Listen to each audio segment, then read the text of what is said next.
So Salt Society is an alcohol-free nightclub concept. So we saw the need of providing a safe space and a fun space all around alcohol-free options. We have a DJ all the time, and we make some functional mocktails, and we just have a party. Yeah. We wanted to cultivate a community of abundance. Like, how can we just all come in together and be able to be that safe space where you can have fun without alcohol, but also it's like without the hangover. But we also know there's like people who are sober curious or sober want to be a little bit more sober minded. What the hell's going on out here? All right, hey everybody, welcome back. Another episode of Fueled by Spite. As always, I'm your host, Dr. Taylor. Today, I'm joined with the ladies of Salt Society, Stacey and Niki. Welcome. Thank you for So, having us. do me a favor. What is Salt Society? Yeah. You want to go or you want me to go? Yeah, You want to both go? we can both go. Okay. Okay, so Salt Society is an alcohol-free nightclub concept. So we saw the need of providing a safe space and a fun space all around alcohol-free options. We have a DJ all the time, and we make some functional mocktails, and we just have a party. Yeah, we wanted to cultivate a community of abundance. Like, how can we just all come in together and be able to be that safe space where you can have fun without alcohol, but also it's like without the hangover. Yeah. But we also know there's like people who are sober curious or sober want to be a little bit more sober minded. So Semi-sober. Semi-sober minded. So yeah, go have drinks before and come out and just have a good time. Yeah. Dance it off. I was telling her kind of in pre-show. I asked her, I'm like, have you ever parented hungover? That's the worst. Yeah. That is awful. Yeah. So why Salt Society? Is this a rim of the glass thing? No, actually. Yeah. So there's definitely a meaning behind salt.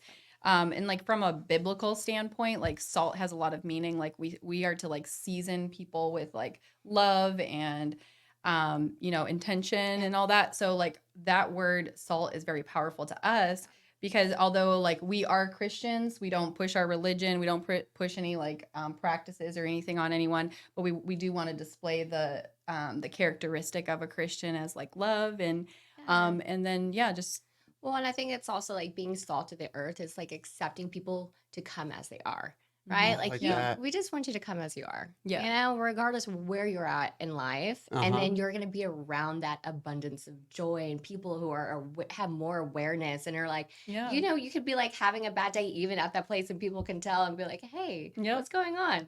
Let's go on the dance floor. Let's talk. You know what I mean? Let's dance it out. Whatever it is. So And it's kind of neat to see that. It is. It's really cool. And it's also very fun to see how people socialize without alcohol.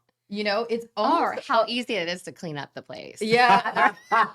Sober people are so much more. They were bringing glasses to us. They're like, oh, we'll clean this table for you. We're like, not what I'm used to. Yeah, it's almost like a social experiment, to watch people like being sober-minded and clear-headed and how they socialize, because for so long, like we just rely on alcohol to help us with that, the social right? lubricant. Yeah, exactly. I can't be myself unless I've had a drink or something. That anxiety, the stress, whatever you're trying to get away from is what, Yeah, so I feel like it really empowers people too to like.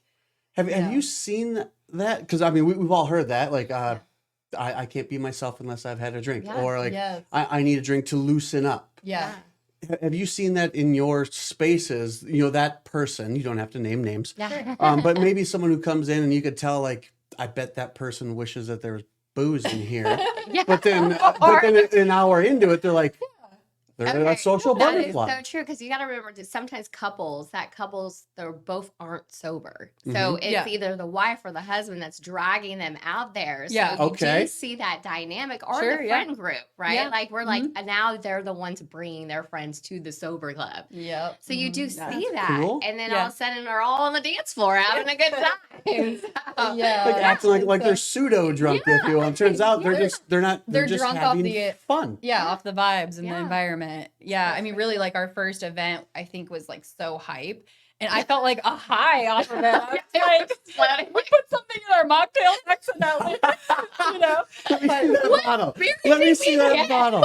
It's just so fun, and just to know that like people are relieved to be, you know, a part of this community and society, and just not having the pressure to like drink, you know, not having the pressure to take shots. If you're going to take a shot, it's going to be like, we did take shots. We did take shots, but they were like healthy shots with the alcohol-free spirit.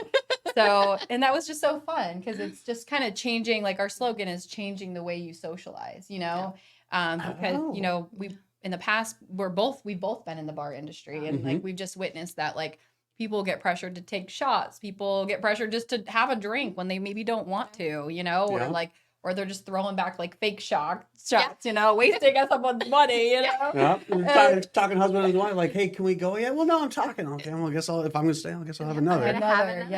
Yeah. And so now it's just like, you can have as many mocktails as you want. You don't have to pay for it the next day, and you know, and then we just add a little bit of like adaptogens or fun things in there that actually make you feel better, not worse. Yeah, you know? you're not drinking Kool-Aid. When was your first Capri event? Sun. Yeah. Our first event was March 24th, and February 24th. Of this year? Yeah, this year. Oh, you guys are brand new. That's cool. Brand new. Yeah. And we had a great crowd. We actually, I'm going to throw her name out there. We actually had Sober Sis. Sober Sis.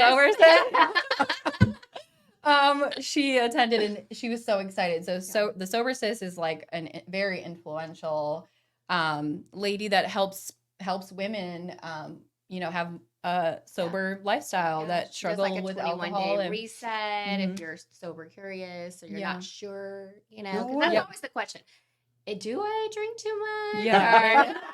Is it just okay to have normal a glass of wine every day, you know? She calls it like detox to retox or something like that. But so she came and she was super supportive of our mission and just loved it. She's actually from Fort Worth, even though she has a broad range of influence everywhere, you know. And it was super exciting. And again, I was feeling high off just the vibes and just like the environment and just the excitement behind it, and just to have like a dream like this to come to, you know, actually fruition and like happen it was just pretty awesome. Yeah. That's cool. I'm going to use that as a wonderful segue. I hope it's a wonderful segue. Yeah. Where did this dream come from? Because if this just started, you guys must be either currently doing something else, or certainly in the very near past have been doing something else. Yeah. How did this come about? What do you do when you're not putting on alcohol-free dance parties? Well, nowadays that's like what I'm consumed with. But a couple of years ago, dreams have that effect on people. Yeah. A couple of years ago, I started a craft coffee and mocktail bar, and so I had the dream already to like have a mocktail bar, but I was like, you know, I love coffee too, and just in case mocktails don't work, we're just gonna throw in coffee. No people drink coffee. It's like that's a good default, right? And then I like started to gain more of a love for even craft coffee, so it kind of got nerded out a little bit on coffee itself. But you know, then like, you know, as I would talk about like mocktails and like what it can be, a lot of people just kind of started tapping in, like really believing that it could be a thing, you know. And so there was Niki and I met each other through Rose 32, my mobile coffee bar. Okay. And just through networking and stuff. And then Niki has she does a lot in like wellness and coaching and stuff. And so she was a coach for me for a little bit, and she was an amazing coach. And we would work out together, and we were at the gym one day, and I was telling her like my vision we didn't have a name for it. Like it wasn't called Salt Society yet, but just like not just like going to people's houses for private parties and doing things like that, but like actually hosting and nurturing like this mocktail fun, you know. We're like, we would just want to go out and dance and not worry about like drunk people. Like we're almost 4, you know, we're 4 years old. Like where can you go to a club and feel comfortable dancing? Yeah. And like, not worry about like this drunk guy hitting What was this? Yeah. This is probably we're all then in our 40s. I want to say it was like Dane Cook. Like I just want to go for some grope-free dancing. Yeah. And just dance around our shoes and look at our shoes.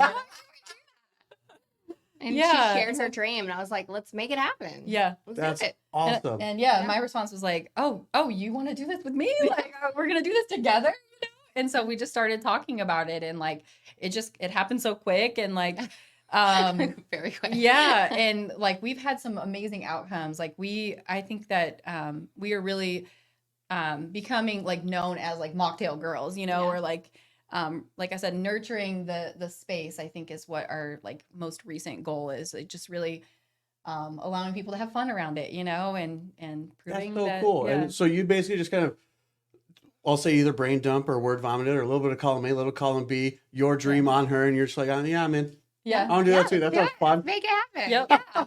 Yep. Yeah. And So- I always felt like also like when people have those dreams, if you can be and you see the dream and you see like how it's the vision, how it's gonna help so many people. Yeah. And especially when you have a backstory that has been a problem for you and you want to be able to have that safe space for other people, you're like, yeah, I completely support this. Yeah. That's Let's fantastic. rock it. Let's make this happen. And one thing I did not realize is how many people out there like will confess, like be willing to confess like their struggle with alcohol. And I mean, I knew it was out there, right? But like just to hear like people's stories and like how excited they are to have a space, like how this is like long overdue, a concept like this. Like we've had people even from AA programs that come in and like they are like, think about that. Yeah, they are like dancing their little booty off. Yeah. So excited. That's so cool. It is really cool. So where do you guys do this at? Okay, so we actually we're kind of nomads a little bit right now. So we've done several events at Launchbox Collective in Fort Worth. Our most recent event was at 139 Olive in Keller, which was super fun. It was a ladies event. It's at really a lady inspired venue in Keller. And then we're always on the prowl for new spaces and like fun spaces, and All you need is a dance floor and a table. just Yeah, a that's dance all floor we and a do. table. Yeah. Get the DJ out there. We're ready to go. Some speakers. That's awesome.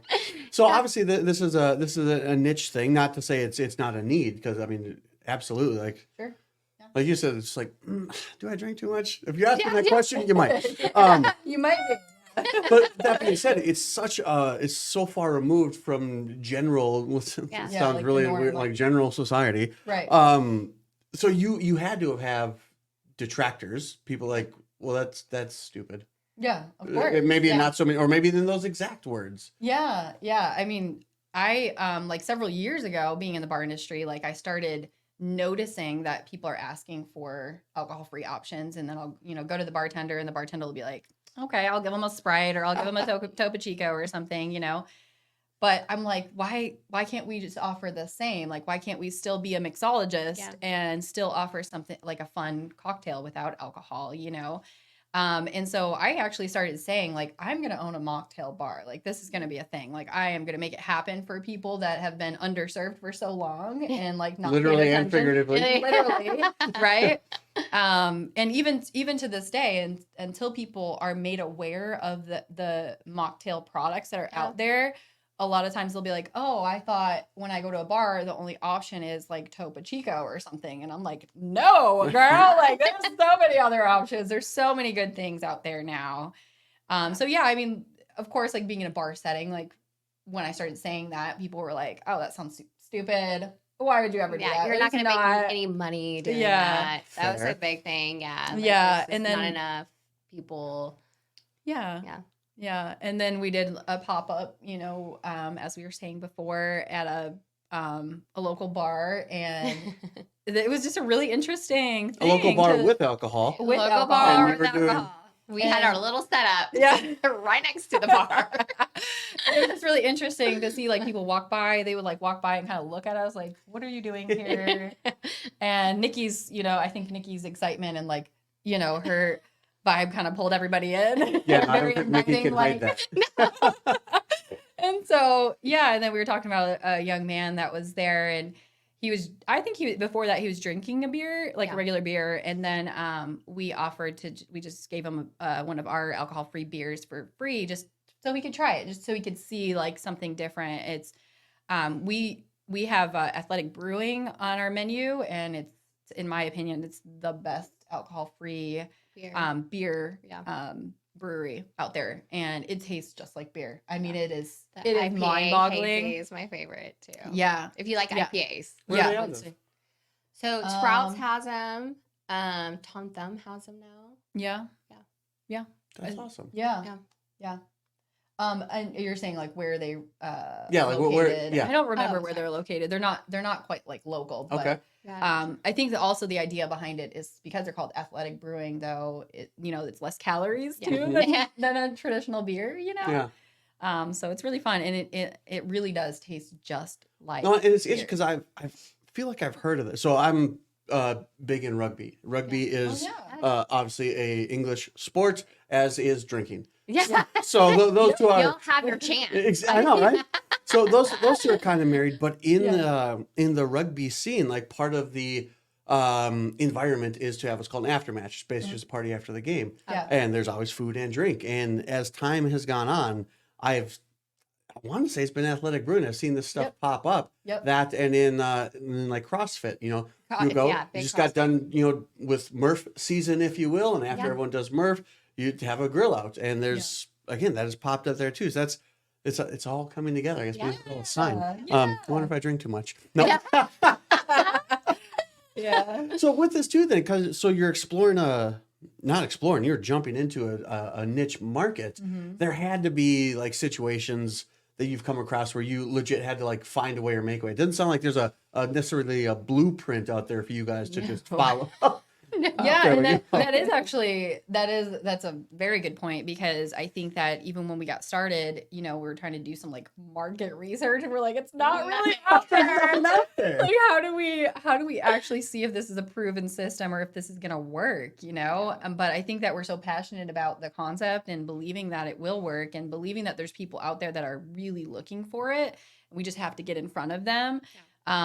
So yeah, it's a challenge for sure. Mm-hmm. Like, it is really, really hard to see, but the closest thing that I can say is like, there's kava bars out there. Okay. I'm not familiar. And so kava bars are alcohol free, but you get like a plant buzz, and so, from the kava root. Okay. So, and so there is one in Fort Worth, Kava Culture. And so I visited them, and they have great concoctions there with all around like kava. I think they do some Delta 8 and Delta 9 stuff too. Mm-hmm. But that's like, I guess, the closest concept to what we're doing. However, I think our thing is like, the reason why we decided to do like a DJ and really make it like a nightclub is just so you can really see that you can have so much fun, and like just really build a lot of hype around it. Because like when you go to a general bar, sometimes you're just chilling and whatever. Yeah. But I think this is really a way to like, if you love dancing and you don't want to fall on the dance floor from having too many. I think it's just it's a fun way to create like, a good environment around it. And we're getting to have fun with it just because we don't have anything to follow. We're like, well, let's try this month and see what happens. I mean, and that's all we can do. We could just not be fearful of what the outcome is, and just go all in and just come up with fun ideas. Yeah. Are you kind of that person? Just let's try it. Yeah. You're like, no, let's try it. What's the worst thing that happen? Nothing? No, I think we're actually both equally like free spirited and like willing to try anything. But like I said, Niki is so good at like creating hype around it all. Like I don't have too many levels of like animation. Fair. So when we did like one of our intro videos for Salt Society, like I remember like the Dave, who was like helping us produce it or whatever, he was like, "Hey Stacey, can you like match Niki a little bit more? Can you like bring it up a little bit?" I'm like, "I'm trying. It's just like not in me all the time." We did that video so many times. We shot it so many times. We were sweating, but maybe I had no makeup on. It's so hard for me, like, to really like. I'm just more of a chill person. Well, I think it's still like, so if you've done this even once, because I'm there, like I am that. And then like I was emoting, and then you watch yourself on the camera, and you're just like, oh, I'm having so much fun. It's been a great time. You should all join us. Like that. I swear, I was putting everything I had into it. It's exactly how I felt. And it did not translate on camera. Exactly. Yeah. So that's awesome. So man, it's a cool concept, and I think you're right. There's an absolute vacuum for it because again, you know, getting 35 and above, you start to ask the question, do I drink, or even like, you know what, or where can I go? Yeah, or I'm going to have like Sober October's becoming I don't know if it's becoming increasingly popular or if it's just becoming increasingly popular, like in the age group that I am now in. Right. But again, like prior to, something like this being available, Sober October meant you would just sit at home for the month of October. Yeah. Yeah. Sounds kind of lame. Yeah. Like, why can't I go out and have a good time? That's part of the problem is like a lot of times if people go hardcore, like sober, like I'm not going to drink any or touch like any alcohol at all. That also by default means that they have no social life, and so that's not fun. Yeah. And why is that fair? Right. And so, it's really cool. It kind of illustrates that maybe the alcohol is the crutch, and then they get down to themselves for, look, I guess I really could only be myself. Yeah. But that's fantastic. Not that part. That part. Yeah. That's cool. So, last question here. What's something you wish I had asked you guys? I think just to kind of reiterate, like our heart behind it all is like, really it is like, Niki and I are very like loving individuals, and we really have a heart for this. And again, I didn't realize like how many people we would like make an impact on, or like, providing a safe space for AA, or just even people that are, like we said, sober curious, because it's becoming such a thing where you're like, what does that look like? Or like, should I question myself? Like, am I drinking too much in social spaces, or social events or whatever? And then like, just kind of getting the wheels turning on like, maybe I should be able to like socialize without a drink, an alcohol drink in my hand, even with like networking and, maybe so being sober minded, I actually might tap into like a little bit more opportunity, So I think just like our heart behind it is just to really like love on people that one have struggled with alcohol addiction, but also to like really cultivate a culture that is different than anybody has ever like witnessed before in the social drinking space, I guess, That's awesome. Where do people find you? On Instagram and Facebook. Clearly. But at Salt Society TX. On Instagram. And also, on Instagram. But like, if you do have questions about drinking and being sober curious and sober minded, we'd love for you guys just to message us and ask us how we do it. What does that look like? And we are starting to like, respond to DMs. Yeah, we respond. Yeah, and we are starting to build up these like resources and like connections with like sober communities and stuff. Like the Phoenix, we've recently connected with, which is they're everywhere, but they have local events and different things that they do to like really nurture like people that are struggling with alcohol addiction. And so we would love to be like a vessel, even, if there's somebody that maybe would feel safe coming to us, telling us that they're struggling with it. Not only would we, of course, invite them to our party, but also like, just wanting to like take a step further and like really help people to get the proper, support that they need, because that's really what it's all about, is just support. Yeah. And that's a fine point too, because it's out. There are options out there for people. Mm-hmm. And for all intents and purposes, I mean, prior to them, hopefully, at least watching this, they would fall into two camps, I would imagine. Either A, they were just ignorant of the opportunities, or B, they were uninformed. Yeah. So at least now people can no longer say that they're uninformed. Right. Yeah, absolutely. That's fantastic. Ladies, I really appreciate it. Oh, I'm sorry. Oh, yeah. I don't want to cut you off. I really appreciate your time. This is fantastic. I didn't necessarily know where this was going to go, but I'm happy it went here. This was fun. That's awesome. Guys, as always, like, share, follow. Find them on Instagram and Facebook, Salt Society TX, Yep. Correct? Mm-hmm. Like I tell you, every single episode, you will learn more here by accident than elsewhere by design. Ladies, thank you very much. It was fun. Awesome. We'll see you guys.